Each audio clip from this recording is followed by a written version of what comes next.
Olá, sejam bem-vindos. Hoje nós vamos falar sobre um tema que parece distante do nosso cotidiano, mas que está dentro de celulares, carros elétricos, turbinas eólicas, equipamentos médicos, sistemas de defesa, satélites, drones, data centers e tecnologias de inteligência artificial.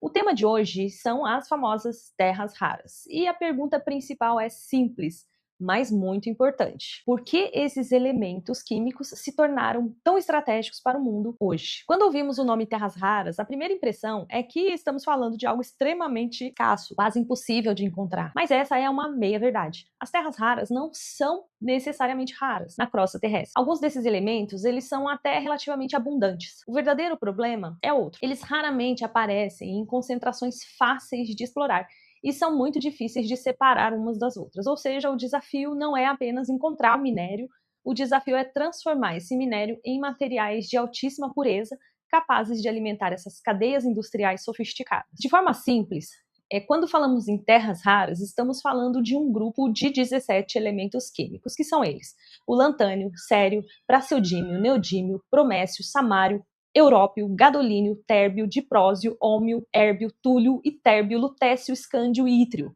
São os 15 lantanídeos da tabela periódica mais o ítrio e, em muitas classificações técnicas, o escândio. Esses nomes eles podem parecer complicados, mas a função deles é muito concreta.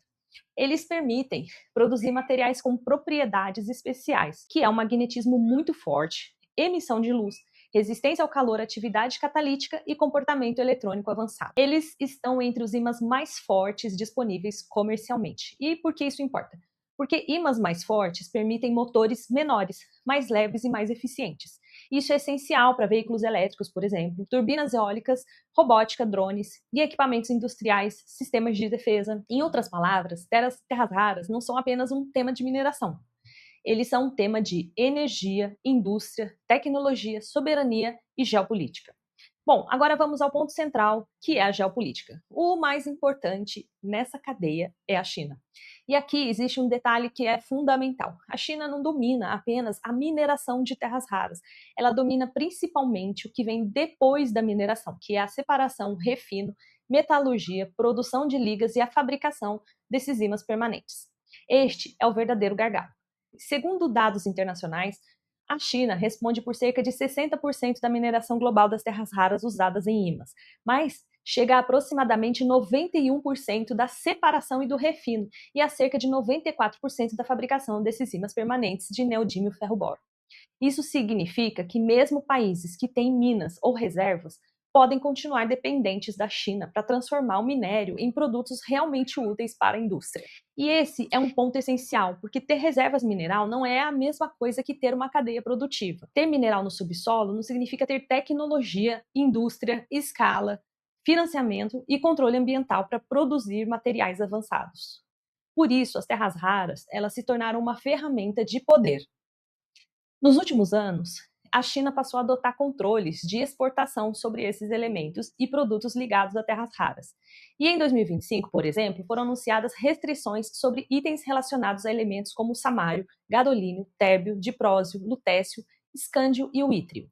Essas medidas atingem metais, ligas, óxidos compostos e materiais magnéticos.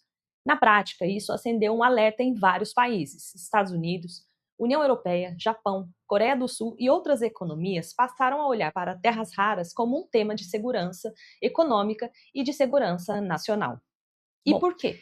Esses materiais, eles estão em setores estratégicos. Eles aparecem em carros elétricos e turbinas eólicas, mas também em radares, mísseis, aeronaves, submarinos, sensores, sistemas de comunicação, semicondutores e equipamentos militares. Então, quando a cadeia de terras raras fica concentrada em um único país, o mundo inteiro fica vulnerável. E não é apenas uma questão comercial, é uma questão de dependência tecnológica. Agora, vamos trazer essa discussão para o Brasil. E é aqui a história fica ainda mais interessante. O Brasil possui uma das maiores reservas estimadas de terras raras do mundo. Segundo dados do USGS, o Serviço Geológico dos Estados Unidos, o Brasil tem cerca de 21 milhões de toneladas em reservas estimadas de óxidos de terras raras. Isso coloca o país entre os maiores potenciais geológicos do planeta. Mas existe um contraste enorme. Apesar de ter essa reserva gigantesca, a produção brasileira ainda é muito pequena. Em 2024, enquanto a China produziu cerca de 270 mil toneladas de óxidos de terras raras, o Brasil produziu apenas cerca de 20 toneladas. Esse contraste revela o grande paradoxo brasileiro. O Brasil tem recursos minerais, tem instituições científicas, tem tradição em mineração e tem mercado potencial, mas ainda não consolidou uma cadeia industrial completa de terras raras. O gargalo não está apenas na mina, ele está na separação química, no refino, na produção de ligas, na fabricação desses ímãs e na conexão com a indústria de alta tecnologia. Por isso, a pergunta estratégica para o Brasil é: nós vamos vender apenas a matéria-prima ou vamos desenvolver a tecnologia? Se o Brasil exportar apenas concentrado mineral, vai capturar muito pouco valor. Mas se conseguir dominar etapas como a separação, o refino e a fabricação de ímãs, pode entrar na cadeia muito mais sofisticada. Essa diferença é enorme. É a diferença entre ser apenas um fornecedor de mineral e ser um ator relevante na indústria e transição energética, da tecnologia avançada. O governo brasileiro tem sinalizado que pretende avançar nessa direção. O Ministério de Minas e Energia tem falado em uma política nacional de minerais críticos e estratégicos, em instrumentos de financiamento e em atração de investimentos. Também existe o projeto Magbras, que é coordenado com participação de instituições como o CETEM, voltado a demonstrar uma cadeia brasileira de produção de ímãs permanentes de terras raras. A ideia do Magbras é muito importante porque trata o ciclo completo da mineração ao beneficiamento da separação, refino, da fabricação à aplicação industrial e também à reciclagem. Esse tipo de projeto mostra que o Brasil já entendeu o tamanho da oportunidade, mas a oportunidade não se realiza automaticamente. Ela exige política industrial, ciência, engenharia, investimento de longo prazo, regulação ambiental, formação de mão de obra e parcerias internacionais bem negociadas. E aqui entra outro ponto fundamental: o impacto ambiental. Terras raras são essenciais para tecnologias verdes, mas a produção delas não é automaticamente limpa.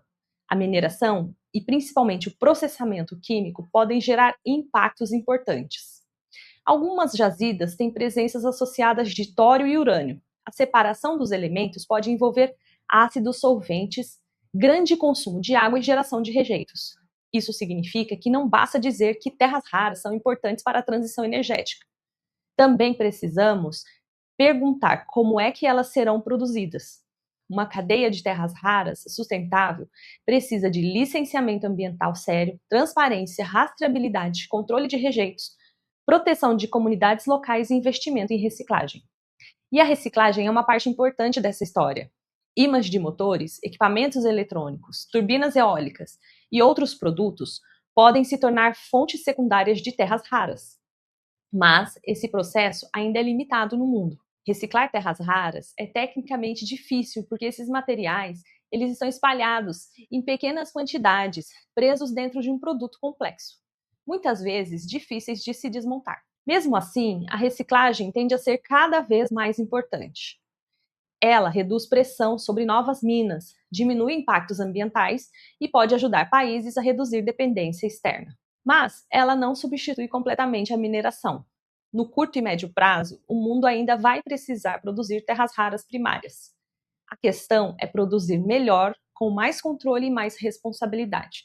Também se fala muito em substituir terras raras e, em alguns casos, isso é possível. Existem motores elétricos que usam menos terras raras ou que não usam terras raras. Existem alternativas tecnológicas para algumas aplicações.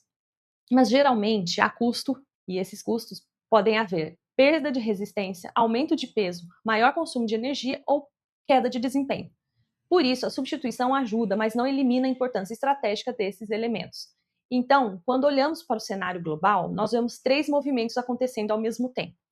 Primeiro, a demanda por terras raras tende a crescer com a eletrificação, a energia renovável, a digitalização, a defesa e a inteligência artificial. Segundo, a cadeia produtiva ainda é extremamente concentrada, especialmente na China.